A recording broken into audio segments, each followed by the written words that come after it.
Andou bem, Isaac, com 2 anos, primeira competição lá no Rola. E como é gratificante ver que dar fruto pelo amor que o Senhor derramou sobre a nossa vida. Sabe por quê? Porque esses dias atrás eu estava aqui sentado e Deus me ministrou uma palavra dizendo assim: Pamela, é melhor dar do que receber. É melhor dar do que receber, igreja. É melhor dar do que receber. E essa é uma pregação que eu estou preparando, está aqui, já comecei o script dela. Mas hoje, abre a sua Bíblia comigo em Apocalipse 2.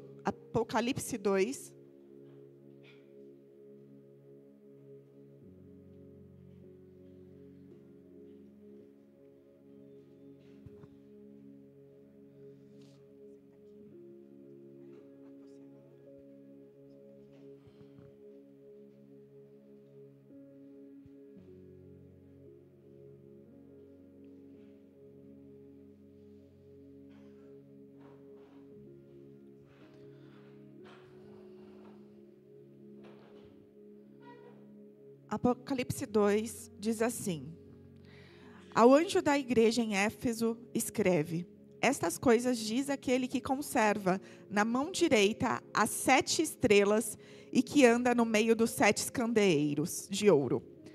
Conheço as tuas obras, tanto o teu labor como a tua perseverança, e que não pode suportar homens maus, e que pusestes à prova os que a si mesmo se declaram apóstolos e não são, e que o achastes mentirosos, e tens perseverança, e suportastes provas que por causa do meu nome, e não te deixastes esmorecer.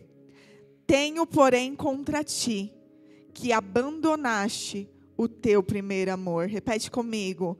Tenho, porém, contra ti, que abandonaste o teu primeiro amor. Lembra-te, pois de onde caístes, arrependa-te e volta à prática das primeiras obras. Se não venho e a ti te moverei do seu lugar. O teu candeeiro, caso não te arrependas, tens contudo a teu favor, que odeia as obras dos nicolaítas, as quais eu também odeio. Quem tem ouvidos, ouça o que o Espírito diz às igrejas. Ao vencedor, dar-lhe-ei que se alimente da árvore da vida que se encontra no paraíso de Deus. Amém? Feche os teus olhos. Senhor Jesus, obrigado por este dia, por esta manhã. Estamos aqui mais uma vez reunidos para declarar a Maranata. É isso que simboliza a ceia do Senhor. Declarar que te amamos tanto, que estamos cumprindo aquilo que o Senhor um dia deixou para nós, dizendo que estamos te esperando até que o Senhor venha. Até que o Senhor venha. Então, nesta manhã eu te peço com o coração aberto, que o teu Espírito Santo possa sondar a tua igreja. Esquadrinha-nos, Deus. Vê se há em nós algum caminho mau. Nos faça, Senhor, reconhecer a tua grandeza. Nos faça, Senhor, que a tua palavra haja separação daquilo que é e daquilo que não é. O Senhor conhece todas as coisas. Não há nada que o Senhor não tenha perdido o controle. Nós te pedimos nessa manhã, faça algo novo. Nos encontre, que possamos em nome de Jesus, colocar os nossos olhos no lugar onde ele nunca deveria ter saído. E que possamos como igreja, voltar ao primeiro amor. Como igreja, voltar a praticar as primeiras obras. Em nome de Jesus. Amém. Amém? Uma palavra bem conhecida. Nós fomos, alguns dias atrás, na célula do pastor Rafa e da pastora Mica. E lá o pastor Rafa ministrou sobre a alegria da salvação. E desde então a gente tem ministrado tanto em células quanto aqui mesmo na nossa casa. O pastor Beto também ministrou semana passada sobre isso. E esse versículo, ele apareceu, e é um versículo que eu amo, é um versículo que eu sempre coloquei para mim como fonte de, quando eu estivesse meio desanimada, eu olhasse e falava, Pamela, lembra, volta ao primeiro amor. E esse versículo saltou ao meu coração nesse dia, e eu fui, quando Deus, ele salta alguma coisa, você precisa pegar ele e ir mais profundo, porque meditar na palavra de Deus é isso, ir mais profundo. E ali eu fui, comecei a estudar sobre esse versículo e fui querer entender quem era Éfeso. E aí fui estudar e aqui vamos falar um pouquinho. Quem era Éfeso naquela época? Éfeso era uma cidade portuária, ela se encontrava na Ásia Menor, mas hoje é a atual Turquia. Uma das mais importantes daquele período, uma cidade grande. Quando a gente olha para a economia e cultura, é uma cidade rica. Era muito movimentada, porque naquela região, quem tinha porto, chegava os barcos, conseguia ter muita troca de moeda, porque tudo era movido através dos barcos. E lá tinha um templo muito famoso, era um teatro grande, chamado Ártemis. Ele era considerado uma das 7 maravilhas do mundo antigo. Inclusive, eu fui na internet buscar, tem uma foto dele bem grande. Quem vai na Turquia hoje consegue ver alguns destroços. Ele era ali considerado como se fosse o templo de Diana, que era uma cidade onde tinha um centro de ocultismo muito grande. Então, as pessoas faziam muita magia e iam nesse lugar, que era considerado ali um altar. Então, nós vamos ver isso na Bíblia quando a gente lê Atos. Começa lá, Atos 17 até 19, em uma das viagens de Paulo, inclusive narrando e confrontando Éfeso. E Éfeso, chega lá Paulo, começa a ministrar, e tem um casal que se chama Áquila e Priscila, e ele começa a discipular. Esse casal ganha um homem que se chama Apolo, que foi um dos maiores missionários daquele tempo, daquela época. E é uma cidade onde foi evangelizada por Paulo. Paulo ficou 3 anos nessa cidade. E teve como seu pastoreio, Timóteo, seu filho na fé, aquele que nós já fizemos peça, aquele que Paulo ensinou tudo o que sabia. Também teve nessa cidade pastores, foi João, que inclusive escreveu essa carta de Apocalipse. Olha a honra que essa igreja teve, só homens de Deus e homens poderosos. E por isso ela era uma igreja madura, bem ensinada e muito relevante para a época. E nós estamos aqui, os 3 primeiros capítulos de Apocalipse. Deus escreve e direciona João, que está lá na ilha de Patmos, a revelações, a cartas, a orientações, a exortações para estas igrejas. E uma delas é Éfeso. E nós acabamos de ler ela. E é uma igreja que o Senhor faz muito elogios para ela. Eu gostaria que você voltasse comigo e não só falasse, mas Pamela, o que você quer me dizer com aquela... O que tem a ver Éfeso, o que tem a ver eu, o que tem a ver a igreja com a minha vida? Preste atenção e vamos ver se não cabe para nós também alguns desses elogios. Ou a admoestação também. Porque tudo que está na Bíblia é o que o Senhor quer falar para essa igreja, como eu posso aprender com isso, e aquilo que eu preciso mudar também na minha vida, porque a Bíblia é um espelho, e quando olhamos para ela, ela desenvolve em nós aquilo que Deus quer em nós, amém? Vamos lá, Apocalipse 2. Coloca para mim, por favor. Versículo 2, Kaique. Conheço as suas obras. E aqui quem está falando é o Senhor. Conheço a sua obra, é o Senhor dizendo, eu conheço, eu vejo. E o primeiro ponto que o Senhor diz, o seu trabalho árduo.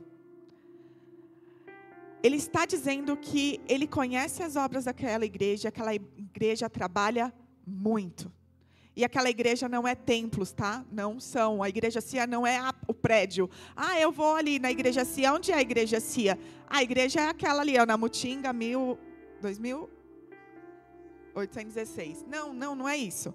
A igreja CIA somos nós.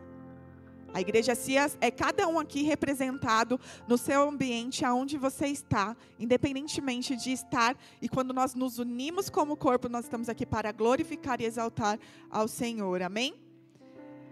E aí, a Bíblia diz que Ele está fazendo: eu conheço as tuas obras e eu conheço o seu trabalho árduo. Ele está dizendo: você não é uma igreja acomodada, e sim uma igreja viva. Ele está dizendo, e quem está dizendo isso, que o trabalho é árduo, é o Senhor. Não é a igreja que está falando assim: nossa, eu trabalho tanto para Deus. Não, não, não. Já viu alguém que você pergunta: com que você trabalha? Ou o que você faz da vida? E a pessoa, ela quer aumentar aquilo, ela até diz: nossa, é tão complicado que é até difícil de te dizer. Porque assim, é muito complicado. Porque ela quer potencializar aquilo numa maneira que ela olha e fala: é muita complexidade o que eu faço. Mas às vezes nem existe. Aqui não. Aqui quem está falando é o Senhor dizendo: o teu trabalho é árduo. Eu conheço. E eu sei que você trabalha com afinco. Também está dizendo que você é perseverante. Está dizendo que você não se empolga apenas no começo. Porque às vezes a gente vê muitas pessoas começando, mas eu já preguei isso aqui, melhor é o fim do que o começo das coisas. Não se trata de começar, se trata de permanecer no caminho e chegar até o fim da corrida que nos foi proposta. E aqui Deus está dizendo para essa igreja: vocês são perseverantes. O que você começa, você termina. Você está lá, você está firme. Uma igreja constante. Continua. Sei que você não pode tolerar homens maus, que põem à prova que se dizem apóstolos, mas não são. E descobriu que eles eram impostores. É uma igreja que está comprometida com a verdade. E não importa o politicamente correto. Não importa alguém chegar e falar: ah, mas eu sou famoso. Hoje, na nossa realidade, eu tenho sei lá quantos mil seguidores, sou homem de Deus. Ah, eu canto uma música que estourou aí nas redes sociais. Pronto, nossa, ele não. Eu tenho no meu nome, na minha patente, apóstolo, e isso já basta. Não. É uma igreja que pregava a verdade. É uma igreja que olhava para a palavra e ela olhava e fazia aquilo que Paulo manda. Deixa eu ver se a Bíblia diz isso, e te lê com a palavra de Deus. Ela está dizendo que a igreja não considerava o politicamente correto para agradar todo mundo. Inclusive, se estivesse fora, ela denunciava. Ela não tolerava homens maus. Ela não fazia o que a Bíblia diz, que ela não se amoldava aos padrões do mundo. É isso que Deus está dizendo para essa igreja. Aqui a gente pode olhar características incríveis. Muitos elogios. E eu, como líder de pessoas, eu consigo ver como tudo saiu da Bíblia. Porque é assim que nós devemos falar com os nossos filhos, é assim que nós devemos orientá-los. Porque, gente, deixa eu falar uma coisa para vocês. Quem ama, corrige. E nós estamos em uma geração que o corrigir está sendo algo descrito como um não amor. Como: ai, ela não gosta de mim. Ai, meu Deus do céu, eu recebi uma crítica, eu vou morrer. Por que eu estou dizendo isso? Porque nós vemos características incríveis dessa igreja. E eu declaro que teremos essa característica, amém? Eu olhei para Jesus e falei: Jesus, eu quero ter essas características. E eu quero que o Senhor reconheça em mim. Mas o Senhor diz que tem contra a igreja algo. O Senhor tem. Se Ele tem algo, nós precisamos estar atentos com os nossos ouvidos e dizer: o que é isso? E aqui aos pais: amor não é manipulação. Deus não estava manipulando, dizendo: olha, você é isso, olha, você é perseverante, olha, você trabalha arduamente, mas tem um adendo. Deus não estava manipulando. Ele estava dizendo que era real, que conhecia exatamente as obras daquela igreja, os seus acertos. Mas existia algo que separava eles de Deus. Hebreus 12:6 revela que a correção é um ato de amor. Porque o Senhor corrige o que ama. Pais, de novo, não ache que você não corrigir o seu filho é um ato de amor. Porque se você não corrigir ele, um dia ele vai aprender lá fora com alguém muito pior. Correção é um ato de amor. Uma vez eu ouvi uma pregação e Deus falando comigo de algum momento que os nãos de Deus não são para nos punir, são para nos proteger. Mas às vezes nós, diante de uma geração que não sabe ouvir um feedback, que não sabe ouvir um ponto de melhoria, nós já olhamos e falamos, não me serve mais. Não me serve mais. Ah, falou uma coisa que eu não gosto, não me serve mais. E aí eu gostaria que você se atentasse a isso. Cuidado com quem só te elogia. De novo, cuidado com quem só te elogia. Tem amigos que terão a coragem de dizer para você aonde precisa ser recalculado rota. Tenha pessoas ao seu lado de Deus que podem te potencializar ainda mais e olhar e falar assim, aqui nós precisamos de Jesus um pouco mais. Aqui o nosso caráter precisa ser moldado. Aqui nós precisamos ser esquadrinhados. Não afaste essas pessoas de você. Não afaste. Chegamos no versículo 4. E ele diz assim, no entanto, contra você eu tenho isto.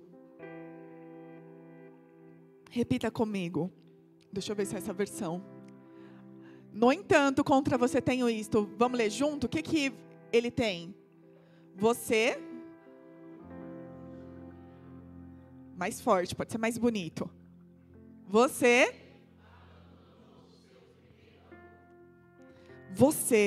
abandonou o seu primeiro amor. Eu imagino aquela igreja recebendo essa carta e olhando e falando assim, mas Senhor, calma aí. O Senhor acabou de dizer que a gente trabalha bastante. Sim. O Senhor acabou de dizer que a gente é firme na doutrina. Sim. Disse que a gente é constante. Que a gente não titubeia, que a gente permanece. Sim. O Senhor disse que a gente é criterioso. É verdade. Isso não é suficiente. Não. Não é suficiente. Faltou uma coisa para essa igreja. O que faltou? Amor.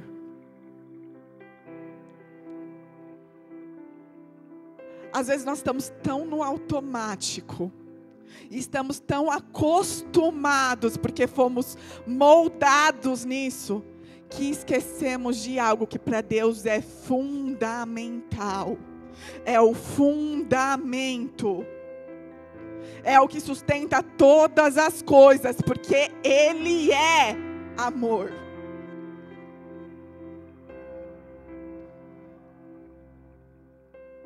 Faltou amor. Primeira verdade, amor para Deus é fundamento.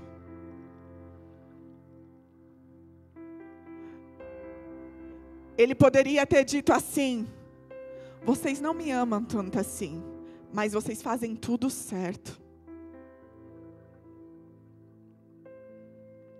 Jesus não está procurando uma empregada que faça coisas para Ele.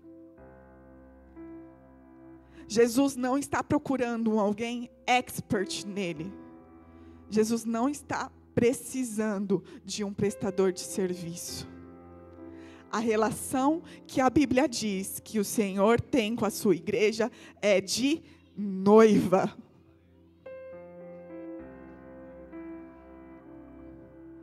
E num relacionamento conjugal, amor é fundamental. É assim que ele descreve que ele vem buscar. É assim que hoje estamos aqui na frente de uma mesa, declarando que somos a noiva dele, que esperamos até que ele volte.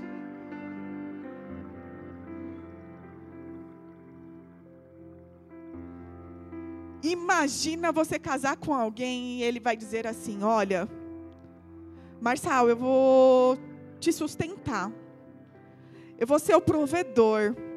Vai recebendo aí, em nome de Jesus. Não vai te faltar nada. Mais uma coisa, não vai ter amor.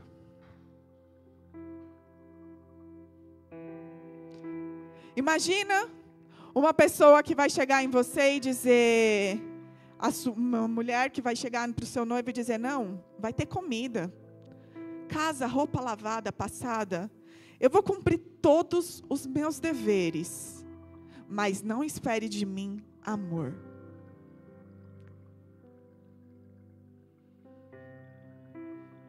O que achamos dessa relação?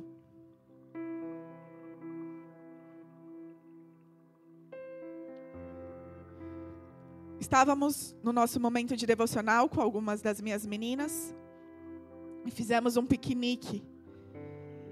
E em algum momento nós abrimos a Bíblia em Lucas 7,36, que conta a história de um fariseu chamado Simão. O remédio. E esse fariseu convidou Jesus a jantar em tua casa. E em determinado momento lá do jantar, eu imagino que na Bíblia mostra que ele era um homem bem importante. E quando eles estavam lá à mesa jantando, entra uma mulher por trás desses homens que descobre que Jesus está naquela casa. E ela começa com as suas lágrimas a se ajoelhar aos pés de Jesus e derramar lágrimas aos pés dele, e com seus próprios cabelos, que naquela época simbolizava a tua honra, a secar e beijar muitíssimo os pés do nosso Jesus. Simão olha para Jesus e fala assim, se ele soubesse quem é essa que o está tocando. Jesus olha para aquele fariseu. Se você estiver aí, ele olha e fala assim, Simão, faltou uma coisa no seu jantar. Eu imagino aquele homem falando assim, o que, Jesus? A comida não está tão boa? O que ficou faltando? O senhor está desconfortável com alguma coisa? E aí a Bíblia diz que Jesus olha para ele e fala assim, não, eu estou aqui, eu entrei na tua casa e você não me deu água para lavar os meus pés. Eu entrei na tua casa e você não me deu um beijo. Mas essa mulher, com as tuas próprias lágrimas e com o teu próprio cabelo, não para de fazer isso desde que eu entrei aqui. E onde o evangelho de Deus for pregado, não vão falar do teu jantar, vão falar do amor dela por mim. Nós precisamos entender o que a Bíblia diz, que nos últimos dias Ele estaria procurando verdadeiros adoradores que o adorem em espírito e em verdade, não somente por obrigação, porque é impossível você amar e não querer retribuir. É impossível você estar apaixonado e não querer priorizar. Não adianta a gente ficar aqui pregando e falando, venha servir. Não, sabe o que eu prego para essa igreja nesta noite? Ame ao Senhor, porque servir vai ser uma consequência. Pare de achar que você só tem que fazer coisas, não é sobre isso. É sobre amá-lo.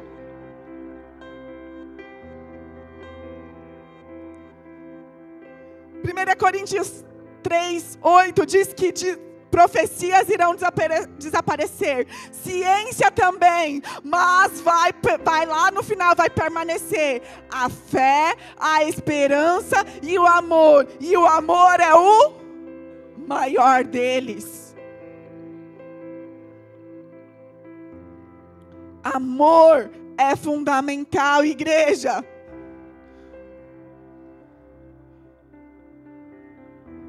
E existe um adjetivo para esse amor, que inclusive vocês falaram. Kaique, coloca para mim, por favor. 4.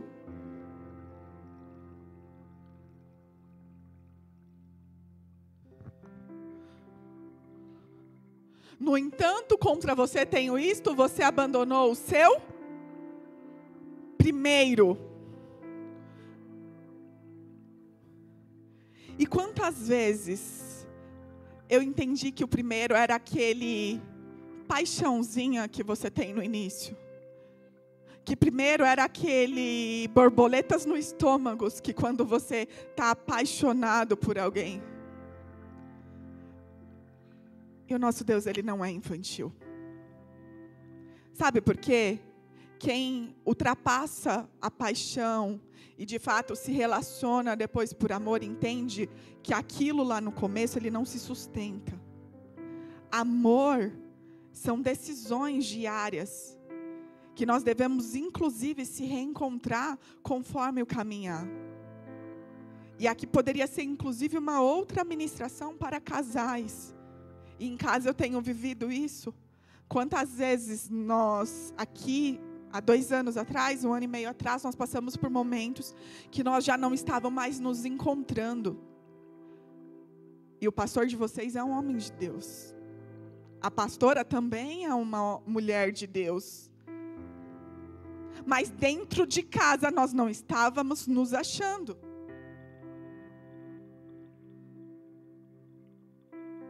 Nós fazíamos o que a Bíblia mandava fazer.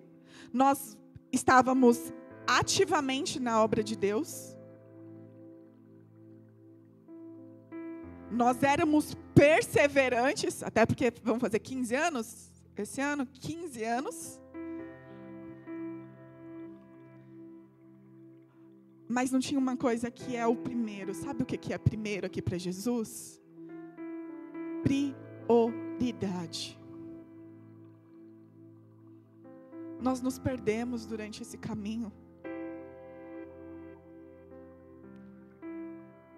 Com a chegada de 3 crianças, a gente não se olhava mais.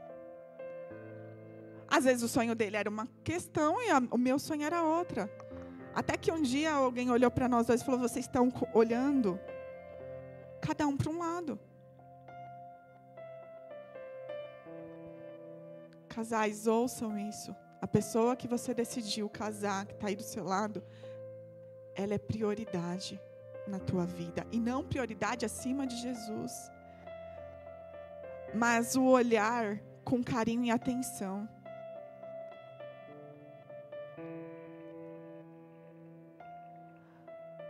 Primeiro amor não é infantilizando. Porque depois que você passa e que você entende que isso é só algo que potencializa, é muito bom ter. Mas o que sustenta são decisões de colocar como prioridade, dia após dia, no processo da vida. Quem tem criança aqui? Eu tenho poucas, graças a Deus. Pode deixar o versículo na tela, por favor? A Bíblia é clara que ela disse assim, que você, essa palavrinha aqui é o quê? Abandono. Abandono não é roubado. Abandono não é perdido. A Bíblia diz que ele foi abandonado. Isso é forte para a gente refletir dentro de nós. Eu falei de criança, porque o que faz uma criança abandonar um brinquedo que ela tem bastante tempo.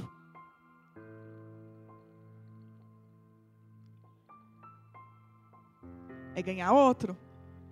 É ter outras opções. E aqui não é diferente conosco, igreja. É quando a vida vai enchendo o nosso coração e a gente vai enchendo de outras prioridades, que quando você vê, você não tem mais tempo para o Senhor. Você não tem mais tempo de, assim como você se converteu lá na época, você queria conhecer de verdade o que Ele falava com você. Não apenas abrir um YouTube para ver o que Ele falou com outra pessoa, com outro pregador famoso, porque ele é muito inteligente. Mas talvez quando você se converteu, você queria conhecer as verdades e as promessas de Deus para a sua vida, e você ia para o seu quarto secreto e abria a Bíblia e falava: Deus, fala comigo. Você queria ter tempo com Deus de orar.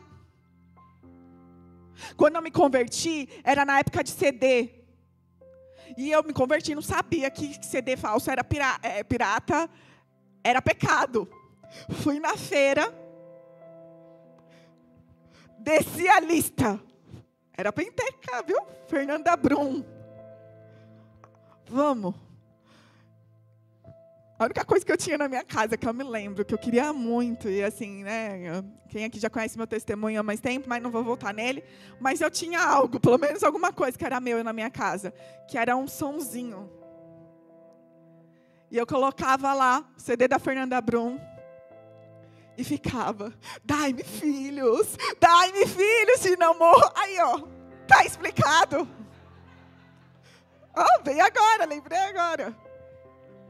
Apenas um toque em seu coração, as lágrimas rolam, as mãos se levantam e morria, largada no chão. Depois eu descobri, graças a Deus, logo passou o CD e veio a época do MP3. Mas nós separávamos um tempo. Era aquele momento que nada mais importa. Nós queríamos Ele. Nós não esperávamos um domingo para vir na igreja, para tocar um louvor, para aí sim eu levantar as minhas mãos e dizer: olha, Senhor, glória a Deus.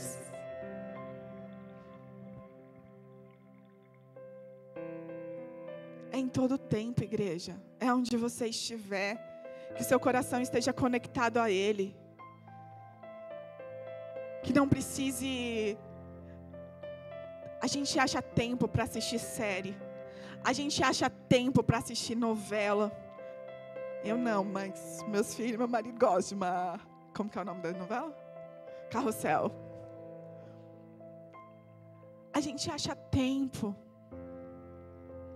Mas quando foi que a gente começou a substituir aquilo que era prioridade nas nossas vidas? E é isso que o Senhor está dizendo para essa igreja. Você abandonou, não foi roubado, não foi perdido, foi abandono. E essa responsabilidade é sua. Para de terceirizar para o pregador. Ah, não, mas tem que ser alguém que fala algo bonito que vai tocar o meu coração. Não! Nós estamos celebrando aqui a morte e ressurreição de Cristo. E quando Ele ressuscitou, o véu se rasgou. Você tem livre acesso ao Pai. Pare de colocar gurus entre você e Deus. O conheça como João um dia eu disse: antes eu te conhecia de ouvir falar, mas hoje eu te conheço porque os meus olhos te veem.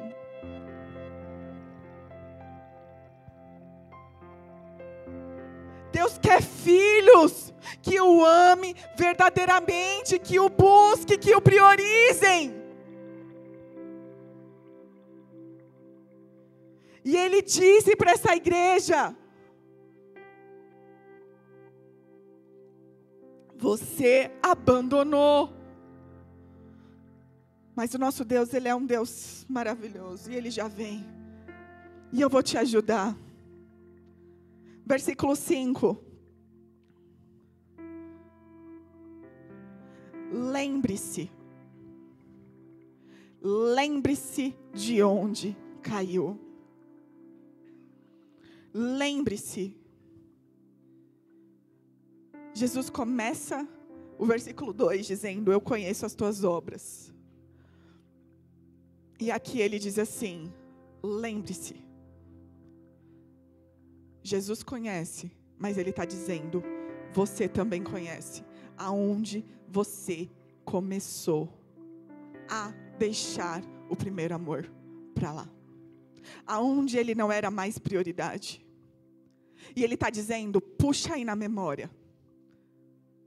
Faz rebobina aí quem é os mais antigos. Volta para trás. Volta ao CD, volta a fita. CD acho que não voltava, né? Rebobina a fita. Se examine.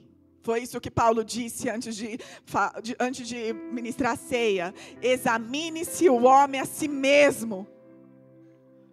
Ele poderia aqui ter dito: eu conheço as tuas obras. Não foi assim que ele disse? Detalhe por detalhe das qualidades. E aqui ele pode dizer: olha, foi lá, nessa data, nesse dia. E ele está dizendo: não, lembra-se. Puxa aí na sua memória. Aonde você começou a ganhar outros brinquedos, aonde você achou que você podia ser tão mais dependente, e a dizer assim: não, esse daqui é muito melhor. E aquilo que era prioridade começou a ficar abandonado e começou a juntar pó. Lembra-se.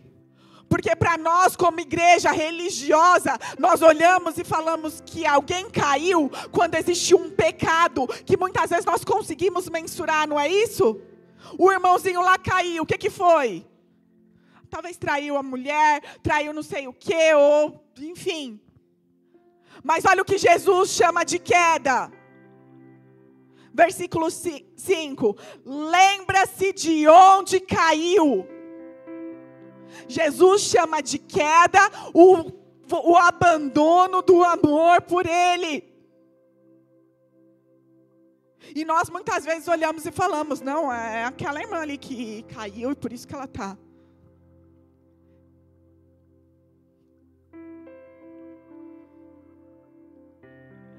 Todos nós sabemos onde começamos a nos distanciar. Aonde fomos deixando de priorizá-lo. E por isso é importante fazer o caminho de volta. Traga a memória. Traga a memória.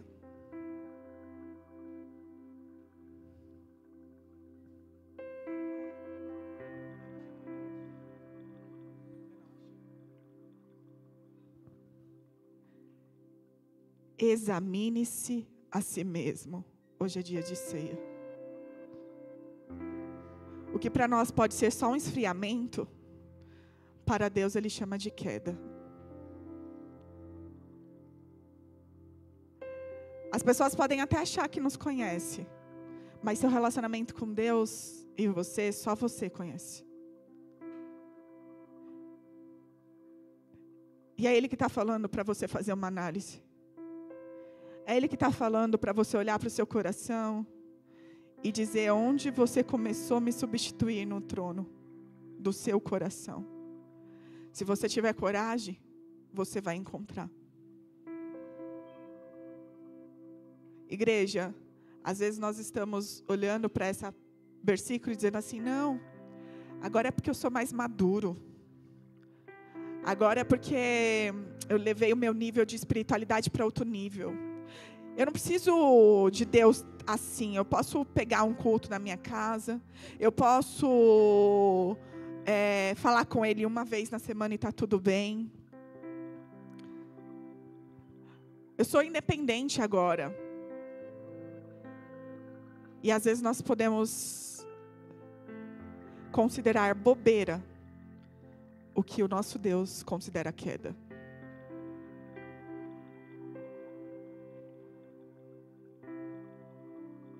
Cuidado.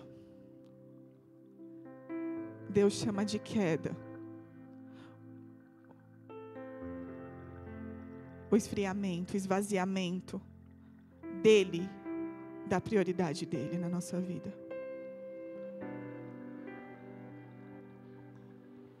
Mas ele diz: se arrependa. Se arrependa. Lembre-se, arrependa e volte a praticar as primeiras obras.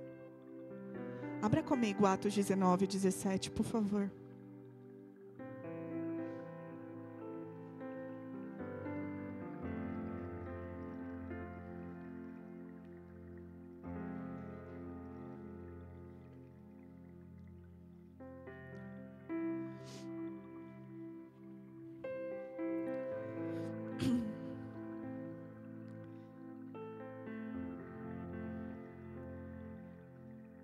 Atos 19, 17 diz assim: chegou este ao conhecimento de todos, assim judeus como gregos, habitantes de veio temor sobre todos eles, e o nome do Senhor Jesus era engrandecido. Muitos dos que creram vieram confessando e denunciando publicamente as suas próprias obras. Também muitos do que haviam praticado ocultismos, artes mágicas, reuniram seus livros, os queimaram diante de todos, calculando seus preços, achou-se que amontoava a 50.000 denários. Assim, a palavra do Senhor crescia e prevalecia poderosamente. Jesus está olhando para essa igreja assim: Éfaso, você lembra do teu início? Você lembra do teu começo? Quando você se arrependeu, quando você olhou para mim, você pegou aquilo que você tinha mais de valor, porque a Bíblia fala que uma dracma, que pode estar aí na tua versão, ou um denário era um dia de trabalho, e eles pegaram aqueles livros, que eram livros bem valiosos naquela época, e eles olharam um para o outro e falaram assim: vamos vender e recuperar um valor? Vamos talvez fazer uma troca? Quando eles se converteram e se arrependeram, não, sabe o que a Bíblia diz que eles fizeram? Eles pegaram aquilo que eles tinham de muito valioso, eles foram para o meio de uma praça, eles começaram a declarar: eu errei, eu pequei, e eu não quero substituir mais, e aqui nada mais importa, pode queimar, pode queimar, pode queimar. Não olhou e falou: calma aí, agora que eu não uso mais essas roupas, deixa eu ver se eu consigo vender, pelo menos eu recupero alguma coisa. Eles não substituíram, eles simplesmente olharam e entregavam tudo. É isso que Jesus, é isso que o nosso Deus está dizendo para essa igreja: volta ao primeiro amor, se arrependa e volte a praticar as primeiras obras, aonde você descobriu que eu era tudo o que você precisava, que não era sobre dinheiro, não era sobre riquezas, não era sobre fama, não era sobre isso, era sobre o meu primeiro amor, o amor, o quanto eu te amo, o quanto eu fui naquela cruz por amor a você. É isso que a Bíblia está dizendo. Eles não se importavam, eles priorizaram, eles amaram tanto que eles disseram: nada mais importa. O amor, quando ele é prioridade, ele é manifestado na prática. Imagina você olhar e falar: Beto, você ama a tua esposa? Sim, amo. O que você faz para ela? Nada. O amor é manifesto. Por isso que a Bíblia diz que as obras sem fé vazias é morta. Mas não tem como você amá-lo e não ter uma fé que pratique esse amor e demonstre esse amor.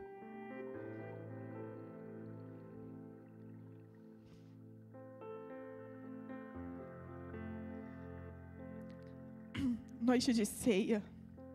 Igreja, o sacrifício de Jesus é suficiente. Igreja, o sacrifício de Jesus é suficiente. Quando a gente projeta uma substituição desse lugar, seja ela por qualquer ídolo que o seu coração decidir colocar, e pode ser forte para alguns, mas seu filho, sua carreira, seu emprego, a sua religiosidade, isso pode ser destruidor. Porque na palavra diz que o nosso coração só pode ocupar um primeiro lugar. Ame o Senhor e a sua justiça, e todas as outras coisas que a gente já aprendeu quais são as outras serão acrescentadas. Ninguém vem ao Pai a não ser pelo...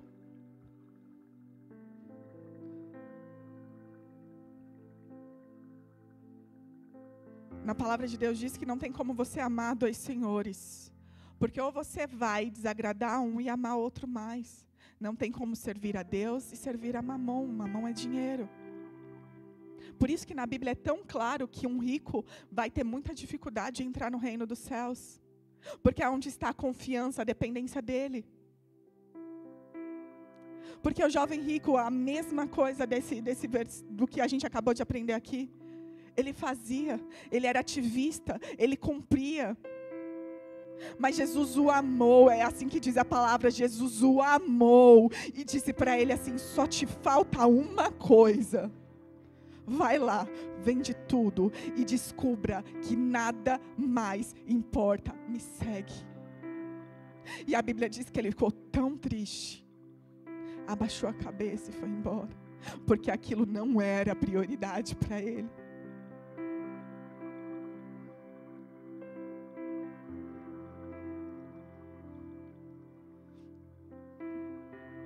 Talvez você esteja aqui e eu gostaria que você refletisse. E estivesse dizendo, mas eu tenho uma vida tão ética. Eu tenho uma vida tão disciplinada. Eu procuro viver tudo do mais correto. Mas talvez a frieza, a indiferença pode ter entrado no teu coração. E a gente só está no automático. E por isso que a gente tem que ficar gritando. Pelo amor de Deus, tem alguém que possa amá-lo a tal ponto de derramar um pouquinho daquilo que ele fez na tua vida.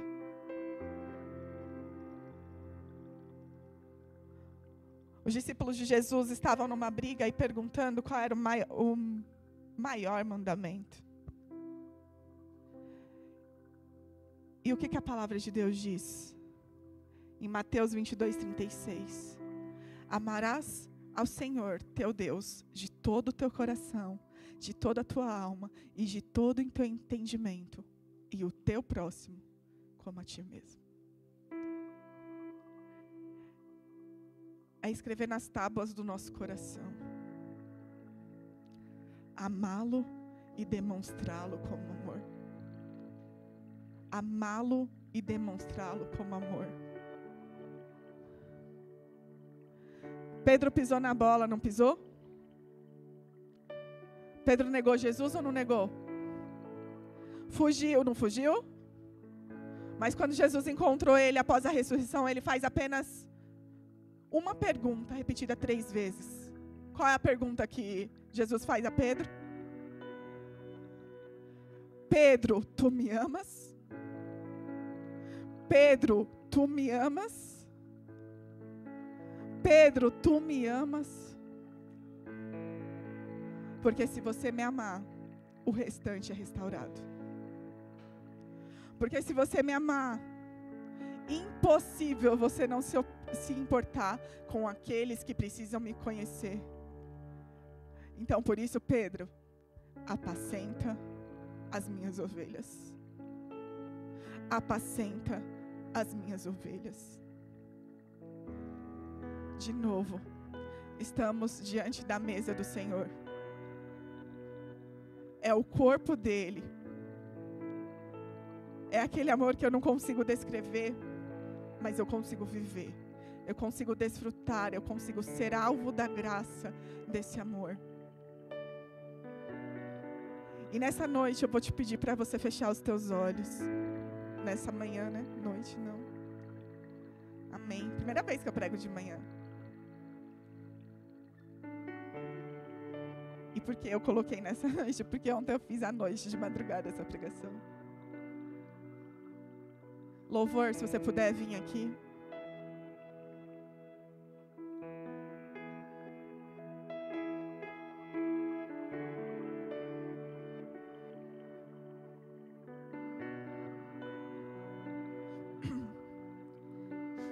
Tem um versículo que todas as vezes que eu ministro, ele vem comigo, que diz que nos últimos dias o amor de muitos se esfriará, mas eu declaro, não o de todos, não o de todos, não o de todos, não o de todos, não de todos, Jesus, não de todos, não o de todos. Igreja, coloca o teu nome. E eu vou te pedir para que você lembre-se da onde caiu. Lembre-se. Lembre-se. Se arrependa. Se arrependa. Se arrependa.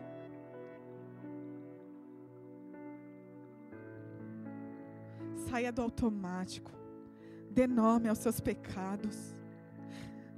Você sabe o que tirou a prioridade do teu coração. Você sabe quando a vida começou a aparecer para você mais empolgante do que deveria. Quando você começou a se substituir. E eu oro nesta manhã, Jesus, toda a indiferença, toda a religiosidade, tudo aquilo que deixou de pulsar, deixou de amar, deixou de priorizar. Sonda-nos agora, Espírito Santo de Deus que nos conhece. Todo piloto automático, nós nos arrependemos. Nós nos arrependemos, Jesus. Traz de volta a alegria da salvação. Traz de volta quando os nossos olhos se encontrou com os teus olhos. Quando nós fomos alvos da tua graça e do teu amor. Quando o Senhor nos encontrou e não éramos nada, mas o Senhor nos resgatou. Que as nossas canções não sejam canções vazias, que as nossas canções não sejam somente palavras repetidas, que as nossas canções de verdade possam ser uma realidade da expressão do nosso coração. Que volte o seu amor, volte o seu temor, volte a sua prioridade em nossas vidas. Que sejamos uma noiva que o ame, uma noiva que o espera ansiosamente, uma noiva que faz uma declaração de amor, dizendo, como é a ceia do Senhor, Maranata, ora vem, Senhor Jesus, dizendo que estaremos aqui te esperando, dizendo que estamos aqui ansiosamente te buscando, para se ajuntar aos 24 anciões, para se ajuntar aos anjos e declarar santo, santo, santo, santo é o Senhor. O que é que aqueles anjos veem? Que nós possamos ver, que nós possamos ser constrangidos com a tua beleza. Que os nossos olhos sejam ofuscados e não conseguimos ficar de pé diante do Senhor. Que possamos ser de verdade, não uma mentira. Que possamos te amar de todo o coração. Que possamos dizer que nada mais importa se o Senhor estiver no barco. Que sim, até a tempestade é o Senhor.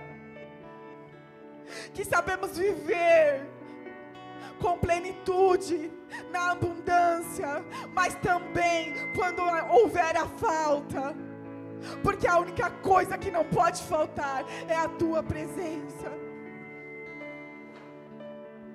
Sim, Jesus, nós te pedimos nesta manhã, esquadrinha os nossos corações.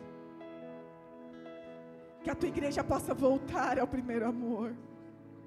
Que nesta manhã de ceia, nós possamos dar graça e declarar obrigado pelo teu corpo moído naquela cruz.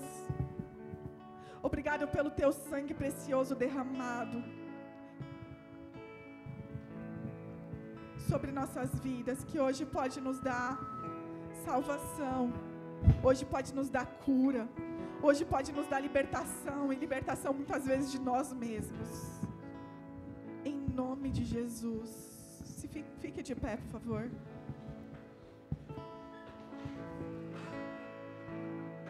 Dona Ana. Som.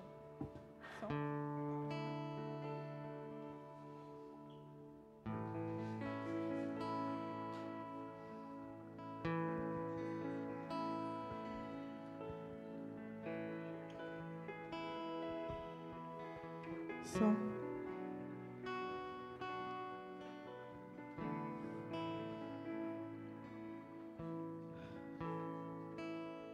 Dona Ana, por favor. Amanda.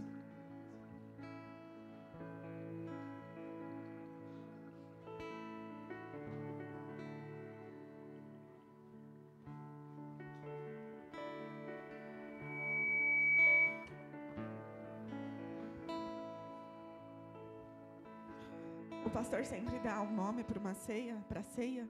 Nós damos nessa manhã o nome, a volta para o primeiro amor, amém? Se examine. Se examine. Enquanto o louvor toca, a ceia vai ser entregue. Mas que de verdade, a gente possa fazer aquilo que a Bíblia diz que devemos fazer. Se arrepender. O avivamento não vem através de letras bonitas de canções ou os melhores músicos. Vem através de arrependimento.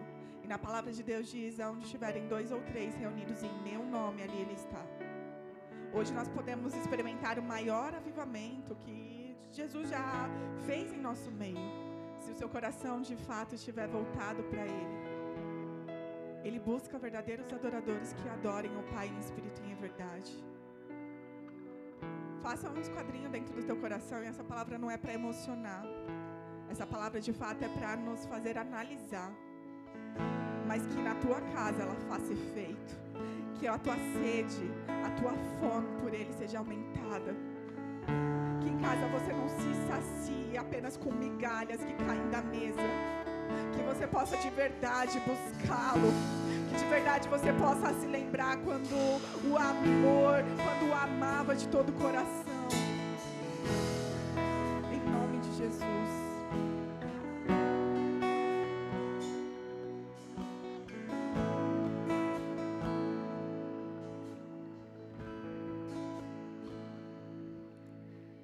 Abre os meus ouvidos, eu quero ouvir.